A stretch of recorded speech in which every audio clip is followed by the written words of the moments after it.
Ayan guys, pauwi na, tapos na mamalengke.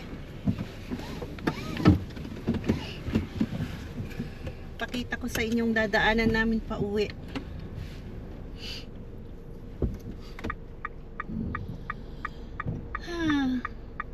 Ilang gulay lang naman guys binili namin kasi dadalawa lang naman kami. Masisira na naman, hindi maluluto agad.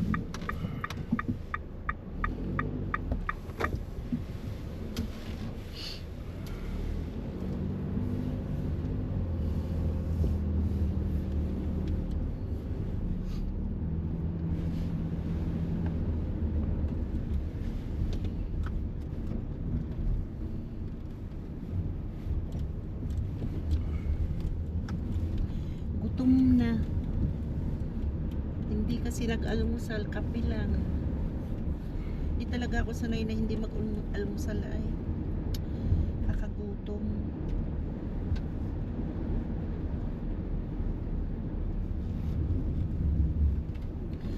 Yung palengke doon guys, ano yun, every Saturday. Palengke day.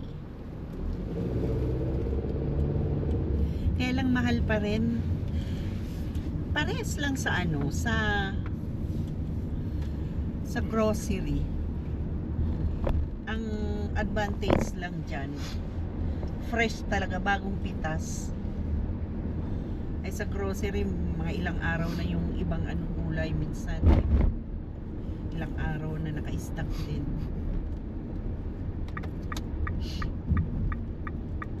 Pero okay lang. Yung $20 ko, ang dami na rin nabili. Kalabasa, papaya, talong, at broccoli.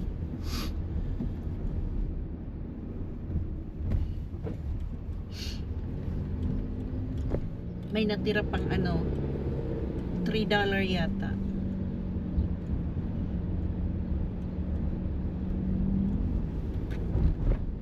Kaibahan lang yung broccoli, malaki siya, $150 malaki, ay sa ano $1.50 sa grocery naman. Mas mahal sa grocery ano, yung broccoli, tapos maliit lang.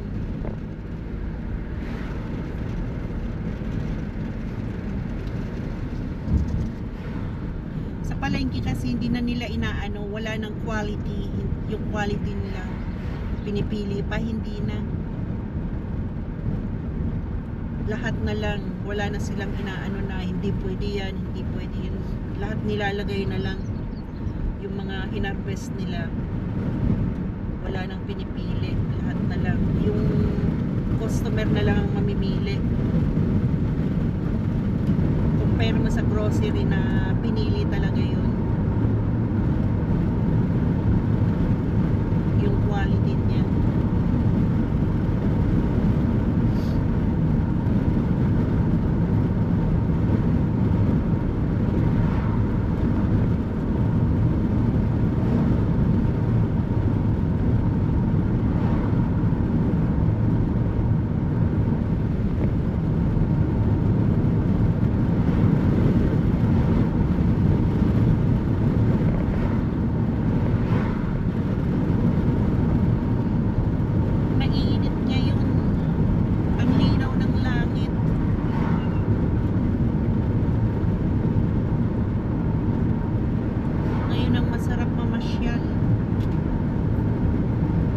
Mag-aalalang mababasa. Kaya lang guys, ang init dito, grabe, masakit sa balat. Sabi nga nung ano malapit daw kasi to sa ano ba yung tawag doon? Ozone layer. Oo, open ozone layer. Malapit daw ang New Zealand sa ganyan. Naka-open daw. Kaya ang init dito, masakit sa balat, mahapdi. Kaya ang mga tao dito, mga Kiwi, karamihan sa kanila nagkakaroon ng ano, skin cancer. Kasi sila, hindi sila takot sa init, nagbibilat pa sila.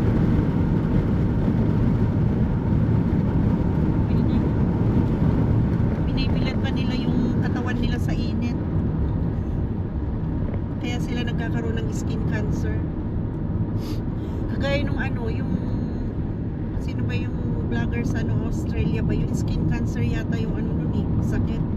Yung asawa niya. At kasi ganun din sa Australia, mainit din. Kapag mainit, masakit din sa balat.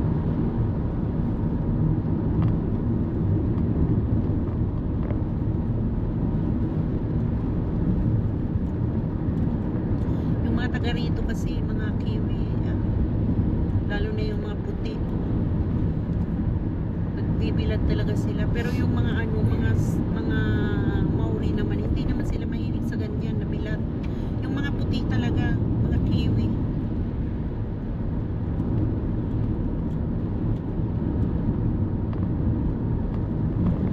Kasi yun na ang pagkakataon nilang ano eh, kasi malamig dito pag winter. Hindi sila nagpapainit.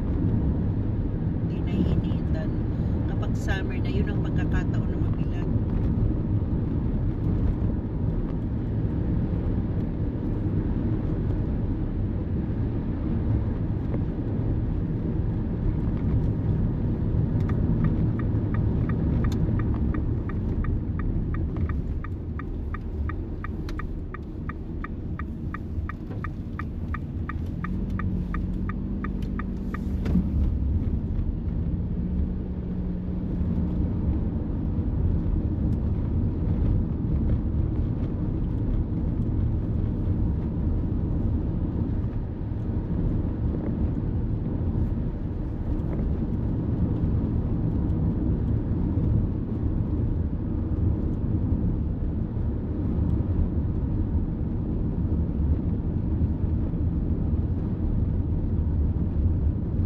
Tingnan niyo guys, ang langit, ang liwanag.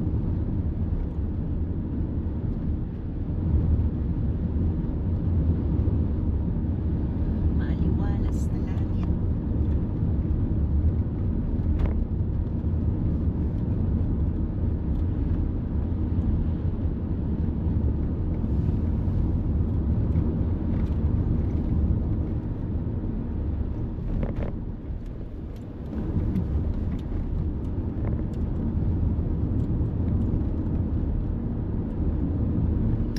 May GoPro Max 2 ngayon. Bagong labas ang GoPro Max 2. Mas mura dito sa GoPro 13 eh, Hero 13. Nakita ko sa ano, 8 yata yun, $800 plus. Itong GoPro 13, ano to, 1,200 plus dollar.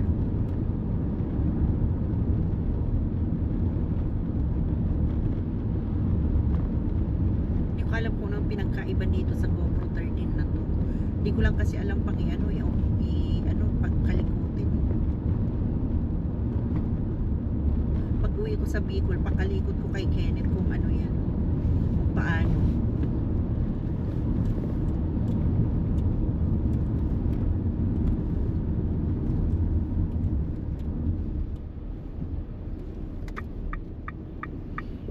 Alam ko may zoom in din yan eh. Hindi ko lang alam paano.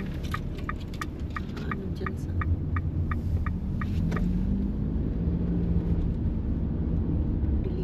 Delikado sa screen. Pag natukpukan yan, lagatik lang yan.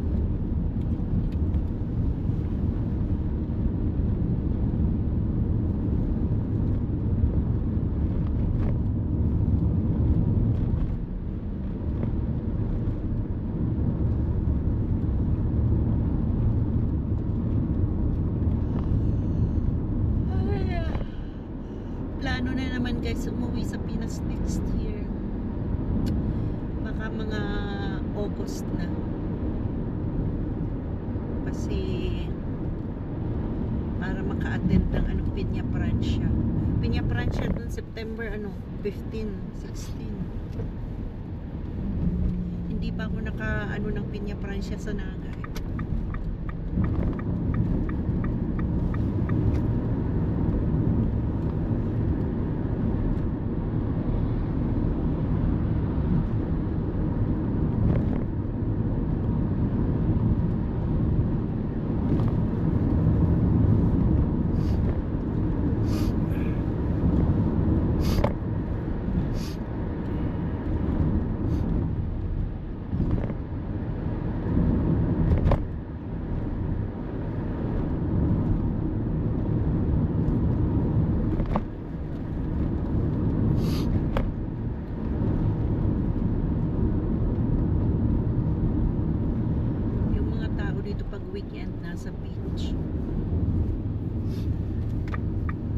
beach dito libre lang.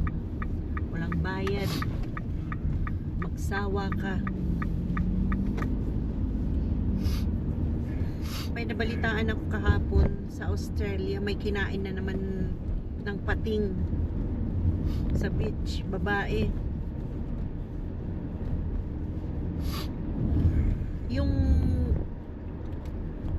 Yung pating na yan sa Australia, kaya yun yung bumabalik-balik kasi lagi nakakakain doon, ano. Malamang yung pating na yan, sharing lang yun. Nasanay na siyang bumabalik-balik doon sa ano. Ayaw kasi nila patayin eh.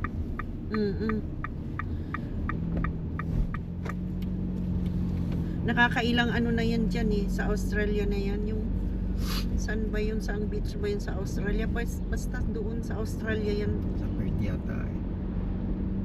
Laging kinakainan ng ano, ng tao sa beach. Yung pating, laging kumakain ng tao. Ang galing ano, hindi nakikita ng tao. Siyempre makikita yun yung ano ba yun, yung fin, yung Ano yata yan eh. Malalim yata yung ano, pinanggalingan. siguro yung pating umiilalim. Ay hindi, nasa gilid naman yung ano eh, yung naliligo eh. Kaya lang yung pating nasanay niya talagang umaano siya dun sa gilid.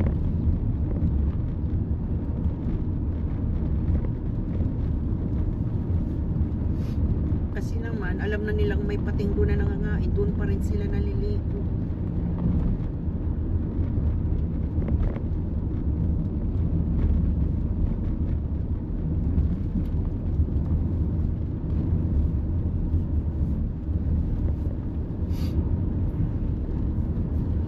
Pero dito sa New Zealand, malabo magkaroon ng pating sa shore, sa may gilid.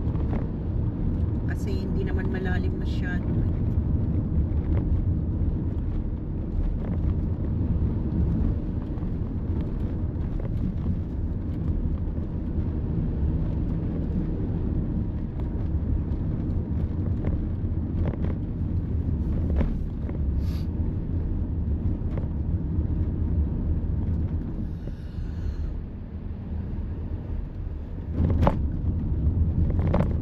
Hanggang dito na lang guys. Like and share po. Comment.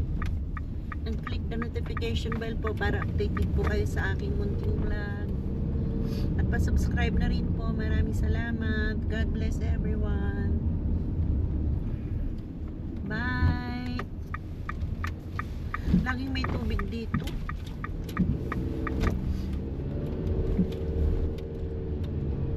Yan sa Kuburabo doon oh.